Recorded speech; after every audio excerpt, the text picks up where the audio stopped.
आज हम करेंगे नया चैप्टर जो है सॉल्यूशन। आप कभी भी आपने देखा होगा, आपने सोडियम क्लोराइड को पानी में घोला, नमक को, तो वो इवनली डिस्ट्रीब्यूट हो जाता है। उसमें कहीं लम्प्स नहीं बनते। जैसे आप उसको घोलोगे वो अच्छे से घुल जाएगा और यूनिफॉर्मली या इवनली डिस्ट्रीब्यूट हो जाएगा, जिससे बनता है होमोजीनियस मिक्सचर। होमोजीनियस मिक्सचर या समांगी मिश्रण। तो जो सॉल्यूशन होता है वो दो प्योर सब्सटेंस का यूनिफॉर्म मिक्सचर, होमोजेनियस मिक्सचर या समांगी मिश्रण होता है। A solution is a homogeneous mixture of two or more substances. That substances they are solute and solvent. Or a solution is a homogeneous mixture of two substances but consisting of one phase. अब इसमें एक solute है, जिसे विले भी कहते हैं, और एक सॉल्वेंट है जिसे विलायक कहते हैं। तो सॉल्यूट होता है जो कम क्वांटिटी में होता है और सॉल्वेंट होता है जो ज़्यादा क्वांटिटी में होता है। तो solute part of solution which is dissolve, जो घोला जाता है। जैसे यहाँ येलो कलर का आपको सॉल्यूट नज़र आ रहा है जिसे घोला जा रहा है, और ये अंदर जो है वो है solvent. Part of solution in which dissolve, जिसमें घोला जाए उसको सॉल्वेंट या विलायक कहते हैं, और जिसको घोला जाए उसको सॉल्यूट या विले कहते हैं। येलो कलर का यहाँ विले दिख रहा है और नीचे विलायक है इसके अंदर। A solute is dissolved in a solvent, substance being dissolved, and solvent in which the solute is dissolved. An aqueous solution has water as a solvent. Now what is binary solution? Binary आपको नाम से ही पता चल रहा है, binary means two. जिस homogeneous mixture के अंदर दो components होते हैं तो उसे कहते हैं binary solution, one solute and one solvent. जैसे मैंने आपको NaCl का बताया, तो NaCl में NaCl एक कंपोनेंट है, दूसरा कंपोनेंट वाटर है, तो दो कंपोनेंट्स हैं। This is binary solution. द्विअंगी विलन भी कहते हैं इसको। अब कुछ सॉल्यूशंस और करते हैं हम। डाइल्यूट सॉल्यूशन और तनु विलन, इस पे हम काफ़ी पढ़ेंगे आगे। डाइल्यूट सॉल्यूशंस की कॉलिगेटिव प्रॉपर्टी, जिसे अनुसंख्य गुण भी कहते हैं, वो बहुत इंपॉर्टेंट है, वो हम करेंगे। और हम उस कॉलिगेटिव प्रॉपर्टी से मॉलिक्यूलर वेट भी निकालेंगे सॉल्यूट का। तो डाइल्यूट सॉल्यूशन क्या होते हैं? डाइल्यूट सॉल्यूशन में जो सॉल्यूट होता है वो बहुत स्मॉल क्वांटिटी में होता है as compared with the amount of solvent. So a solution containing relatively small quantity of solute as compared with the amount of solvent is dilute solution. Then is concentrated solution. Concentrated solution में solute की मात्रा थोड़ा बढ़ जाती है। So a solution containing large amount of solute in the solution than that in dilute solution is called concentrated solution. अब है unsaturated solution. अब देखिए, आपने पानी लिया एक बीकर में, उसके अंदर आपने कोई भी साल्ट डालना शुरू किया। पहले आपने थोड़ा सा सॉल्ट डाला, तो पानी लिया आपने 100 ml फॉर एग्जांपल, थोड़ा सा सॉल्ट डाला तो दैट इज़ डाइल्यूट सॉल्यूशन। और सॉल्ट की मात्रा बढ़ाते गए तो वो कॉन्सेंट्रेटेड हुआ। उसके बाद हो जाता है अनसैचुरेटेड, जिसमें अभी और सॉल्ट डाला जा सकता है। A solution in which more solute can be dissolved at a given temperature is called as unsaturated solution. अब इसके बाद आता है saturated solution या संतृप्त विलयन। संतृप्त विलयन या saturated solution वो होता है जिसमें सॉल्यूट की कंसंट्रेशन मैक्सिमम हो जाती है। उसके बाद अगर आप सॉल्यूट डालोगे तो वो घुलेगा नहीं। क्यों? उस समय ये इक्विलिब्रियम स्टेट में आ जाता है। जितना हम सॉल्यूट डाल रहे हैं, जितना सॉल्यूट डिज़ोल्व हो रहा है, उससे ज़्यादा फिर वो प्रेसिपिटेशन होना शुरू हो जाता है, उतना ही वो प्रेसिपिटेशन होना शुरू हो जाता है या क्रिस्टलाइजेशन होना शुरू हो जाता है। तो उसके बाद डिज़ोल्व होना आपको लगेगा और सॉल्यूट उसके अंदर नहीं आ सकता। That is a state of saturation, हम कहेंगे संतृप्त विलयन बन गया। आप पानी में डालते जा रहे हो, आपको लग रहा है कि अब वो घुल नहीं रहा, जितना आप डाल रहे हो उतना का उतना है, तो वो स्टेज कहलाती है सैचुरेटेड सॉल्यूशन।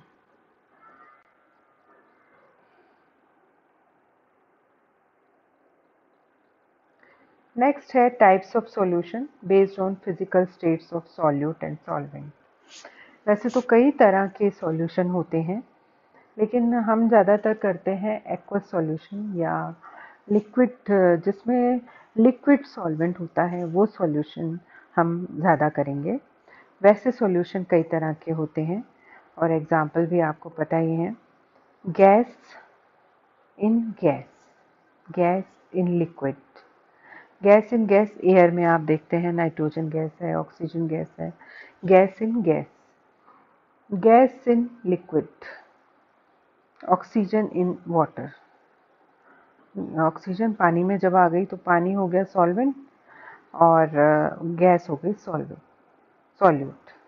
अब है liquid in liquid, alcohol water आपको पता है। अब है सॉलिड इन लिक्विड, ये तो जनरल है, salt in water, sugar in water, कोई भी साल्ट आप पानी में डिसॉल्व कर रहे हो, solid in liquid. Gas in solid, hydrogen in palladium, solid के अंदर गैस है। Liquid in solid, mercury in silver. Solid with solid, silver in gold. Solid in gas, it is smoke in air, and liquid in gas, water vapors in air। ये कुछ है solution, types of solution. ये देखिए, solution of gas in gas, air, oxygen acetylene. जब welding apparatus में oxygen acetylene होती है तो वो दोनों ही गैसेस हैं, तो सॉल्यूट भी गैस है एंड सॉल्वेंट भी गैस है। अब आप देखो, solution of gas in liquid. Gas liquid के अंदर है, ये कोक जब आप पीते हैं लिक्विड के अंदर गैस दिखाई देती है आपको। ऑक्सीजन इन वाटर और कार्बोनेटेड ड्रिंक्स, इन दोनों में गैस है, लिक्विड के अंदर गैस है। समझ रहे हो आप? Solution of gas in liquid, जहाँ हम इन लिक्विड यूज़ कर रहे हैं तो जो लिक्विड है वो सॉल्वेंट है, गैस जो है वो सॉल्यूट है जो कम क्वांटिटी में है। अब आप ये सुंदर से बादल देख रहे हो, मिस्ट, फॉग, क्लाउड्स, इसमें क्या होता है? Solution of liquid in gas, gas में लिक्विड होता है। तो ये एग्जांपल है लिक्विड इन गैस का। अब नेक्स्ट आते हैं हम, solution of liquid in solid. Solid के अंदर लिक्विड कब आ जाता है?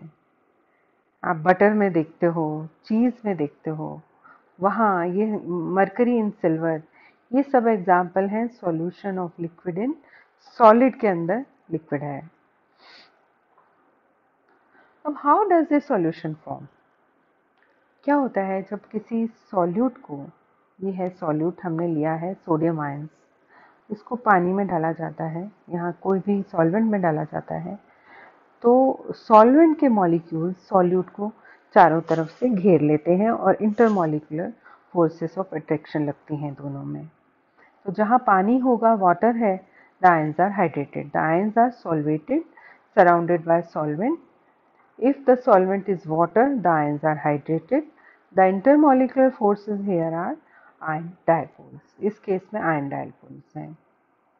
अब हम करते हैं कुछ कंसंट्रेशन एक्सप्रेशन जो बहुत ज़रूरी है इस चैप्टर के लिए।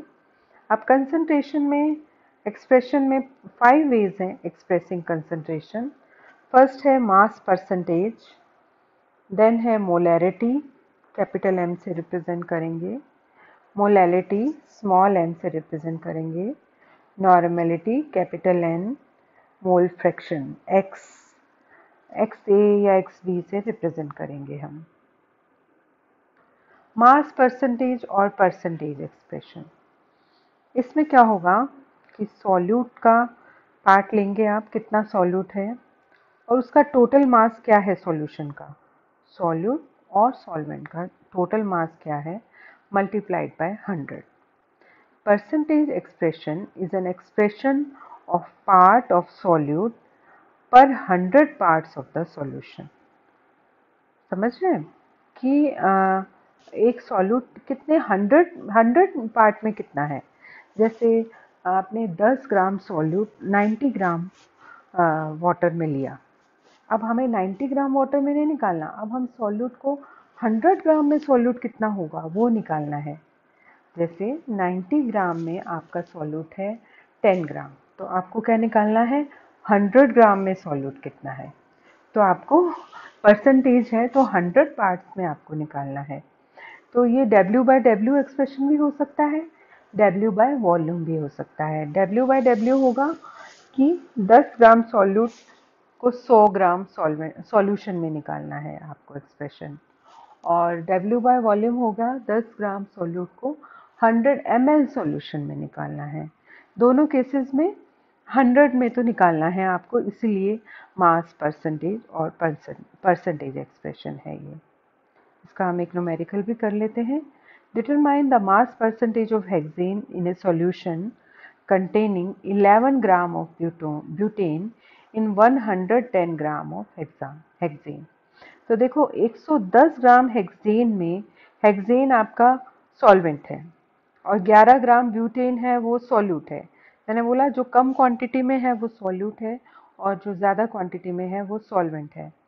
तो अब 11 ग्राम ब्यूटेन 110 ग्राम हेक्सेन में है, तो आपको 100 ग्राम हेक्सेन में निकालना है। 110 ग्राम में है 11 ग्राम और 100 ग्राम में कितना होगा। तो ये अब आपको आंसर खुद निकालना है पहले, उसके बाद मेरा वाला आंसर चेक करना है आपको।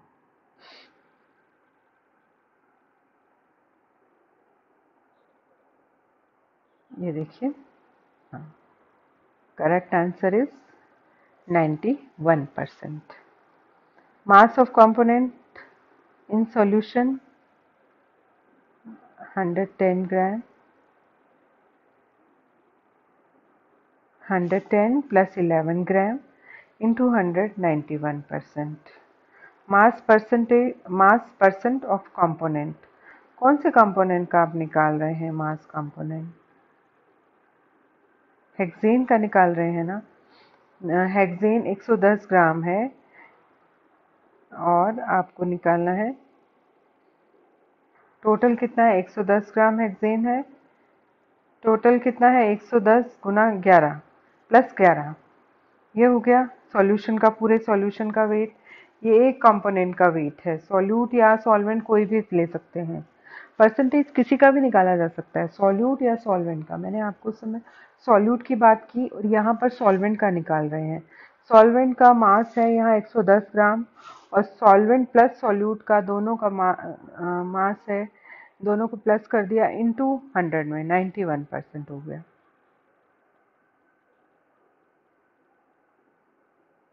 तो इस तरह से हम आगे भी न्यूमेरिकल्स करेंगे, मोलैरिटी करेंगे, मोलैलिटी करेंगे और उसके न्यूमेरिकल्स करेंगे, और बाद में डाइल्यूट सॉल्यूशन की colligative properties they are very important.